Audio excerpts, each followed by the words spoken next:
Je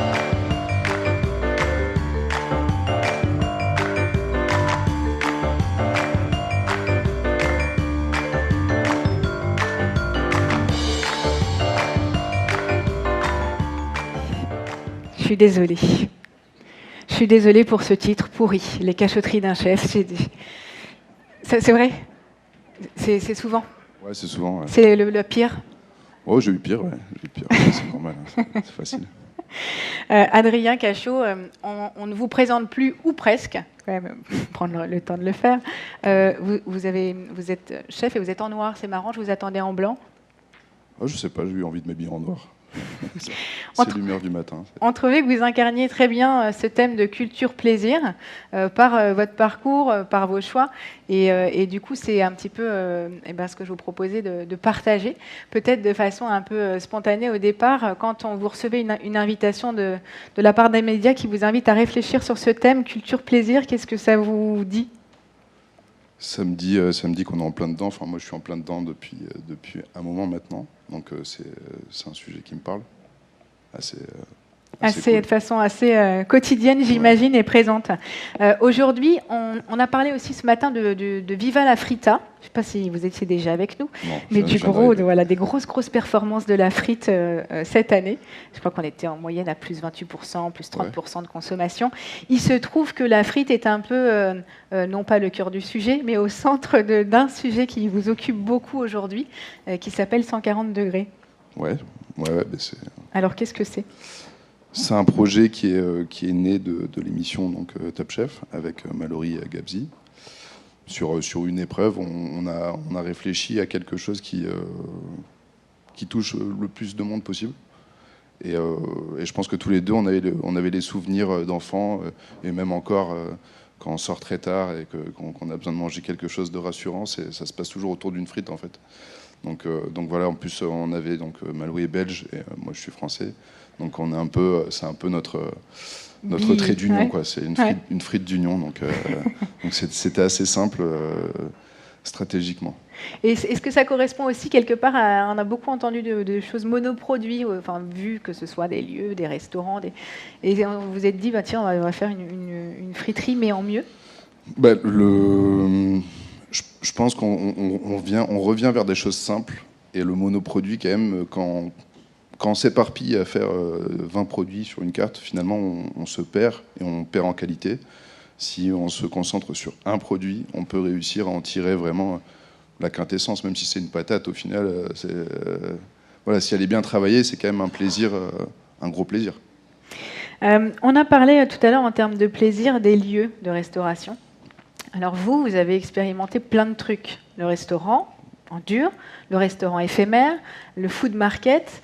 Qu'est-ce que c'est aujourd'hui le meilleur lieu pour une rencontre avec le goût ?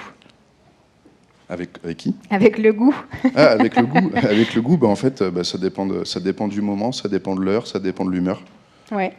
Je pense qu'il n'y a pas de meilleure rencontre. Ouais. C'est celle qu'on va avoir spontanément. S'il est 4h du matin et que vous sortez de soirée et que vous tombez sur un super kebab, ça va être une rencontre extraordinaire. Si vous tombez sur une brasserie qui s'occupe bien de ses clients, qui travaille bien, à midi vous êtes pressé, vous voulez manger en 45 minutes et que vous êtes bien accueilli, vous mangez bien rapidement, quelque chose de simple, ça va être aussi une belle rencontre avec le goût. En fait, je pense qu'il n'y a pas de meilleur moment ou de meilleur endroit. Ça dépend vraiment du moment. Et pour un chef, il y a un endroit mieux qu'un autre ? Pour un chef, franchement, non, il n'y a pas de. Avant tout, on est des clients. Avant d'être des chefs, on est des cuisiniers. Avant d'être cuisiniers, on est des enfants.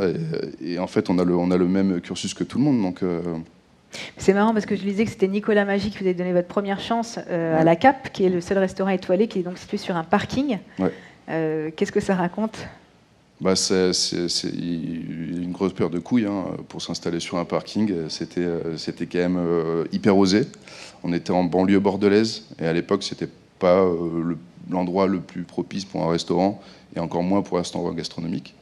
Donc c'est une belle preuve de courage et il avait tellement envie de réussir qu'il l'a réussi. Il a réussi à avoir l'étoile, il l'a gardé pendant 10 ans, je crois. Donc pour moi, c'est un exemple. L'autre question que je me pose quand j'entends ça, c'est du coup sur un parking, on imagine plutôt une cuisine populaire, dans un gastro, une cuisine traditionnelle. Entre les deux, il y a souvent un VS, cuisine traditionnelle, VS, cuisine populaire. Comment est-ce qu'on gomme On le gomme. Moi, je le gomme totalement. Enfin, il n'y a pas de concurrence. C'est vraiment, encore une fois, c'est les moments qu'on passe. Il y a des fois, moi, j'ai envie d'aller manger dans un bouillon. Et des fois, j'ai envie d'aller manger dans un 2 étoiles, dans un 3 étoiles. Enfin, j'ai pas de. C'est suivant l'humeur et suivant aussi si on est le premier ou si on est le 20 du mois, quoi. Mais bon, voilà, généralement quand même, il y a pas. Pour moi, il y a plus de. Il n'y a pas de mauvaise cuisine. Il y a pas. Il faut arrêter avec ça, avec les clichés que le chef mange court, resto gastro. C'est pas vrai. On mange partout. Il n'y a pas de.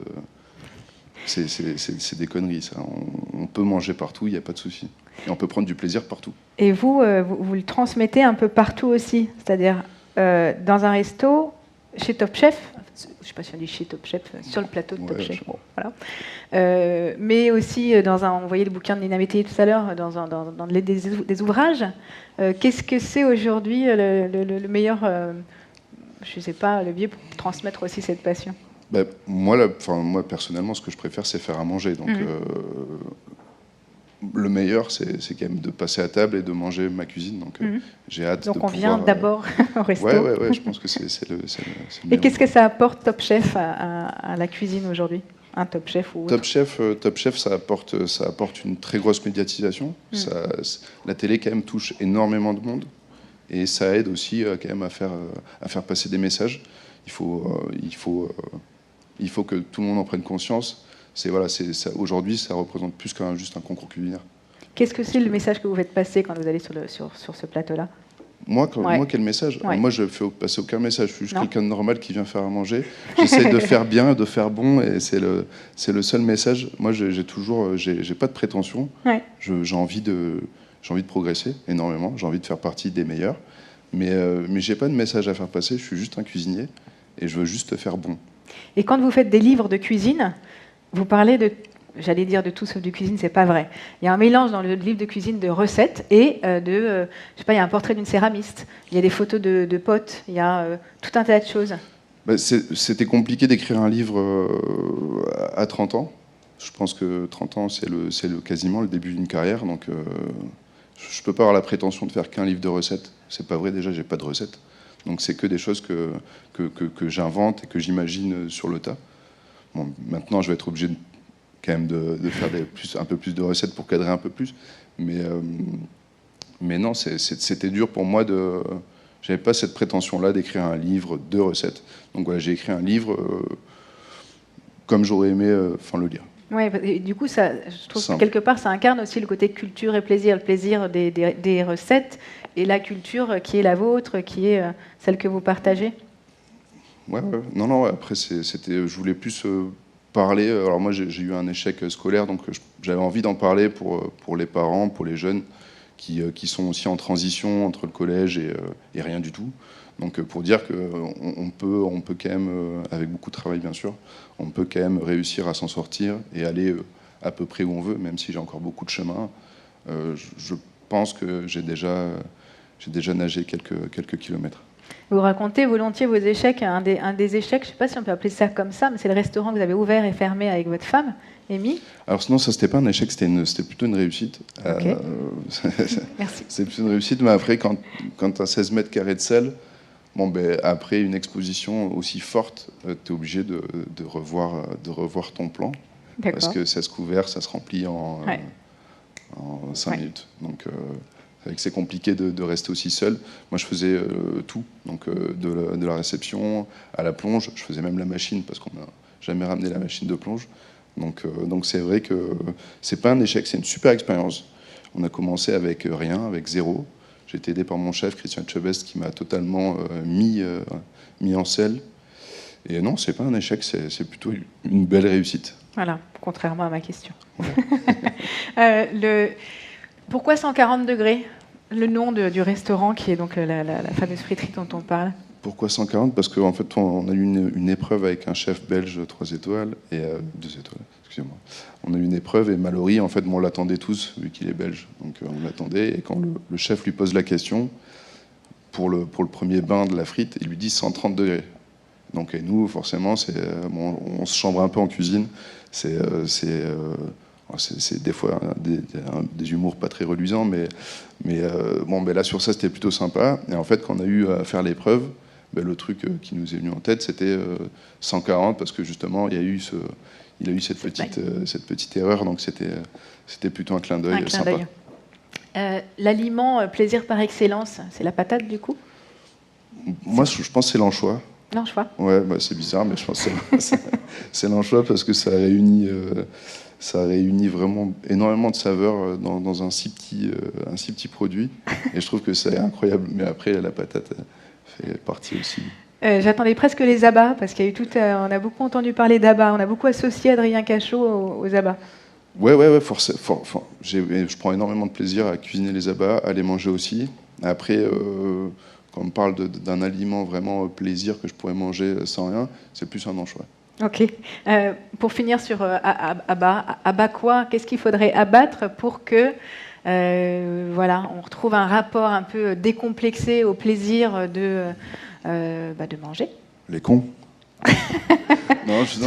C'est bien. Non, je sais pas.